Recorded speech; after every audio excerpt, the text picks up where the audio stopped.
Tu mencionou antes ali a aula de vôlei É. no projeto social, na época da faculdade ali. Como que foi se envolvendo com isso? Cara, eu sempre joguei assim, né? O que acontece? Eu fazia judô quando era moleque, só que eu era um mero colecionador de faixa, né? Adorava mudar de cor de faixa, mas eu não tinha gosto nenhum naquele negócio de luta. Eu sou um cara que sou. Embora seja um esporte, no final das contas, eu tenho pouca atração por esporte que envolve luta. Esse sou eu. Respeito super quem adora, mas eu consigo mal ligar a televisão quando tá tendo luta porque não me encanta. E aí eu fazia judô no Sesc de Ribeirão Preto, que é onde meus pais moravam. E tinha um pessoal jogando vôlei, belo de um dia. Futebol eu comecei a jogar e falei, cara, não é muito a minha. E no vôlei encaixou. Não sei porquê, eu me sentia muito mais à vontade no vôlei do que em outros esportes. Então eu comecei a fazer vôlei na sétima série, quando eu tinha 13 anos. E daí comecei a jogar, depois começou a ficar mais sério, comecei a jogar em outros clubes, comecei a jogar campeonato maior, virou até meu sustento depois, durante até a faculdade mesmo, vira sustento. E aí quando eu chego na faculdade, cara, tinha esse projeto que chamava Procede. Era um projeto da educação física, que ele pegava crianças, meninas, de um bairro que chama Cidade Araci, lá em São Carlos, trazia num busão para dentro da faculdade para dar aula de vôlei. Então era uma forma de inclusão desse pessoal dentro da universidade, porque era um bairro periférico. Hoje eu não sei como é que tá mais, faz tempo que eu não vou para lá. E tinha criança de 7 até 16 anos, né? E eu pensava muito na minha cabeça, cara, pô, se o vôlei serviu pra mim pra tanta coisa, pra me formar como cidadão, pra eu me encontrar na vida com questão de disciplina, pra me sentir pleno na atividade que eu faço, porque, cara, eu jogo vôlei, eu me sinto dono de mim mesmo, assim. É como se eu estivesse me realizando, olhando pra aquilo, pô, cara, eu consigo fazer esse esporte, esse negócio aqui eu domino, assim, eu me sinto bem fazendo. E junta um negócio que eu sempre gostei de fazer desde criança, pelos meus pais também, que é voluntariado, junto com o vôlei. Cara, eu bati um dia lá pro cara que era dono do projeto e falei assim, viu, posso ajudar? Ele falou, mas da onde você saiu? Porque no primeiro semestre da faculdade tinha prática esportiva Uhum. e era vôlei. Então o cara que era dono do projeto era o mesmo cara que me dava aula de prática esportiva. E eu bati lá e pedi pra ele. Falei, cara, não tem nada que eu possa fazer aqui que eu possa ajudar. Pô, já joguei, eu jogo ainda e tal. E ele falou, ó, se você quiser, você pode ver como é que funciona e ajudar o pessoal aqui nas aulas, né? Mas eu achei que era uma ajuda X ali, até porque era um projeto de educação física, né? E eu fui ficando, gostando. Isso foi gerando uma proximidade, assim, com a molecada. Porque era uma realidade pouco conhecida por todos nós, por quem não vive ali no bairro, por quem não tem é, poder aquisitivo mesmo, é completamente diferente. E era uma forma de ajudar as meninas, né? Então, quando eu cheguei lá nesse projeto, a primeira dificuldade que eu tinha, que foi a primeira coisa que eu aprendi, é que durante um mês as meninas mal falavam comigo. Foi porque tinha o professor que era homem, eu que era homem e uma professora menina. E a visão das meninas no ambiente onde elas moravam é que a figura masculina vai, era o pai que batia e o namorado que bebia. Era Uhum. essa a figura masculina de referência que elas tinham.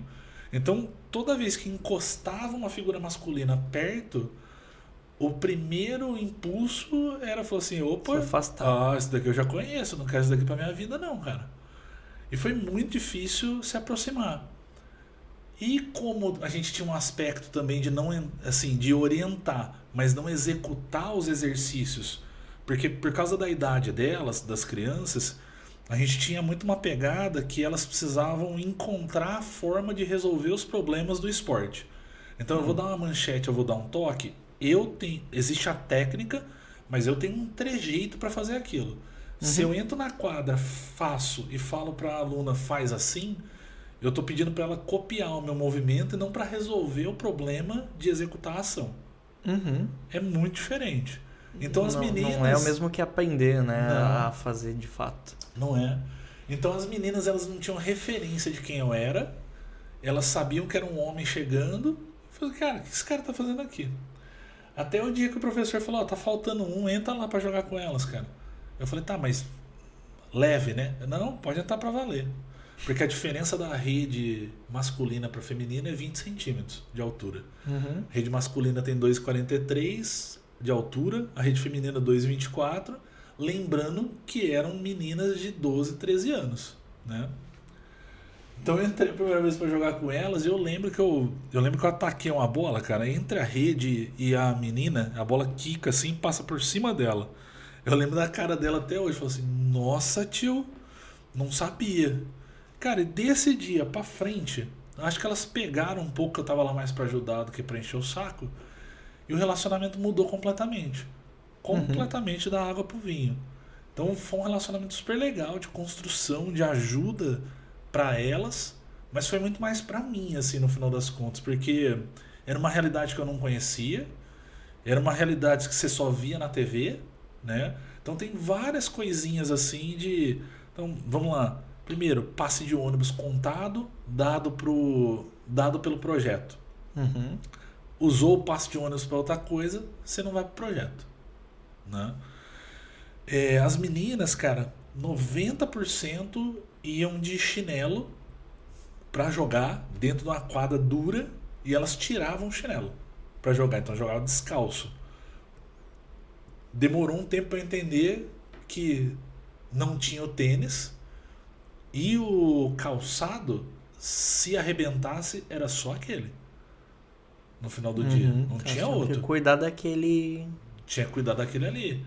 Então você tinha uma fila de chinelo assim do lado da quadra, a molecada entrava, jogava e tal. E mais uma série de outras coisas são super duras assim de realidade, né? Uhum.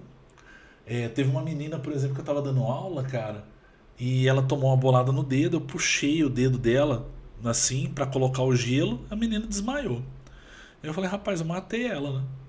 Então peguei ela no colo, o ambulatório era 100 metros dali, levei ela pro ambulatório e tava com a médica lá e a gente não se liga, né? Aí a médica falou, o que aconteceu? Ah, tomei uma bolada no dedo. E eu louco lá, falei, nossa, cara, eu fui puxar, tava luxado, eu tentei colocar no lugar e tal, desculpa, achando que eu tinha feito alguma coisa. Aí a médica fez a seguinte pergunta pra ela, falou assim, você comeu hoje? Ela, não. Quando que você comeu a última vez? Antes de ontem. Antes de ontem ela tinha comido pela última vez. Afinal, ela desmaiou de fraqueza. De fome, cara. De fome. Só que ela ia lá, porque aquele treino era a válvula de escape para elas, né? E tinha muito um aspecto lúdico daquilo lá, de não ter competição e tal. Mas quando elas vinham, principalmente eu e mais um outro rapaz dava aula lá também, em competição, ela falou, pô, quero experimentar esse negócio. E aí a gente montou uma turma de competição lá com o pessoal. Super legal, porque a competição no final do dia trouxe autoestima para elas. Então a gente fazia trabalho de final de semana que levava a família, levava elas para dentro da universidade e não era só aula. Então era uma redação aqui, era uma pergunta que a gente fazia lá e era assim que a gente ia identificando os problemas, né? Então, cara, era uma situação alarmante, assim, porque tinha aquela pegada de falar, você tá com 13 anos. Você tem ideia do que você quer fazer mais tarde? Aí conecta na tua pergunta. Eu com 13 anos, eu estava próximo de ganhar o meu primeiro computador e fazendo cursinho. Ela, se você perguntasse pra criança, ela fala assim, quero ser empregada doméstica. Mas não é que tenha um demérito, mas é que... Mas é o que tá ali na realidade dela. É o que ela É o conhecia. que ela consegue enxergar de alcance. E que loucura. Cara, então, será que a gente estava fazendo certo? Porque ela estava dentro de uma universidade, com acesso a um monte de gente, a um monte de possibilidade, e o sonho dela era o que ela tinha de referência da mãe dela. Ali, o que ela conhecia, né? Para ela era impossível ela não tinha uma opção na cabeça dela que era, vou fazer outra coisa, né? Então, o que eu digo assim, o maior ganho desse projeto todo, cara, foi quando eu saí, entrei na... Vim aqui fui pra Campinas começar a trabalhar, e foi quando eu parei de dar aula lá, né?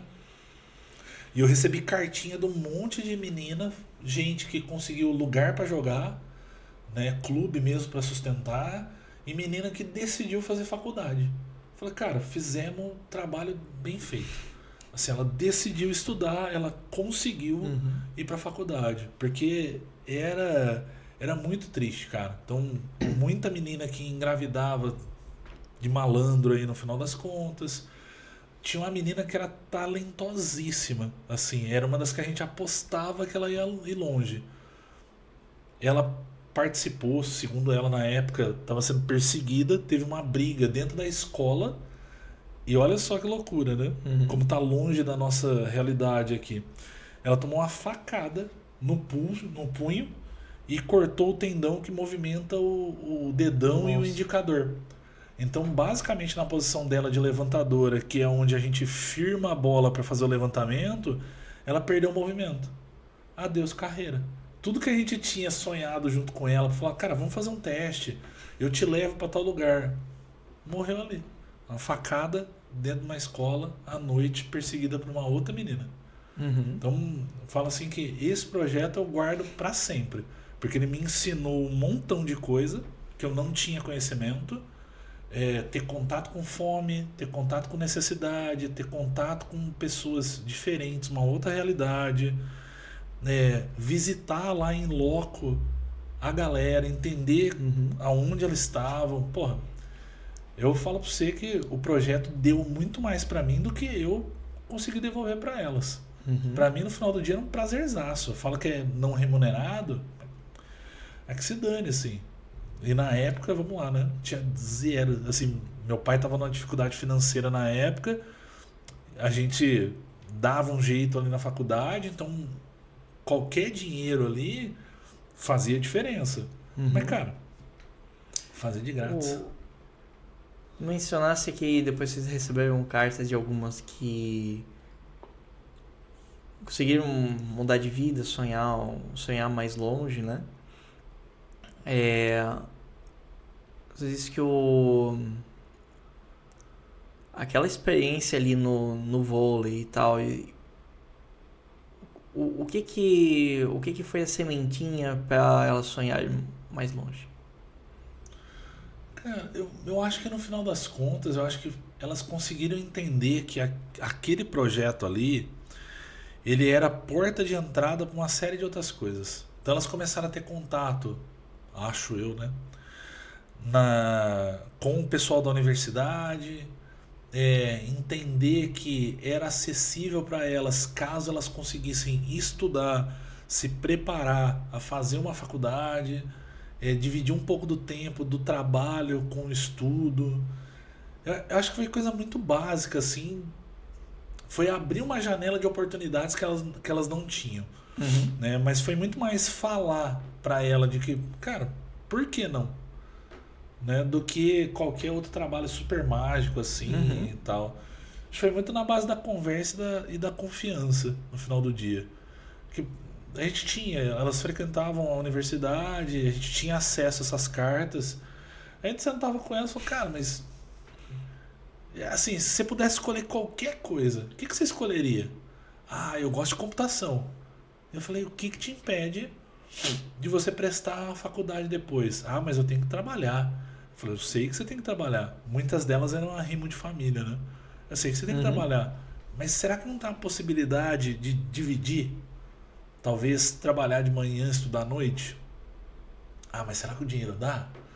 Mas tem bolsa. Será que a gente não consegue tentar? Às vezes é só questão de perceber as pequenas oportunidades que estão ali para ser agarradas, né? Então, nosso trabalho, assim, no final das contas, era muito menos sobre vôlei e mais nos sinais e nas coisas que a gente podia fazer para elas, né? Então, o vôlei físico mesmo de verdade era muito de mostrar algumas coisas que a vida vai pedir para você depois, né? Cara, talvez eu não tenha o maior alcance do mundo, Mas eu posso treinar que nem um maluco pra fazer o que aquele grandão de 2 metros ali faz. Eu posso não ter que fazer o mesmo esforço que ele, porque pra ele vai ser mais fácil, afinal de contas ele é gigante. Mas eu vou colocar a bola ali naquele lugar. Então, muito do que eu aprendi como atleta era passar isso pra ela. Falei, ninguém vai me falar não.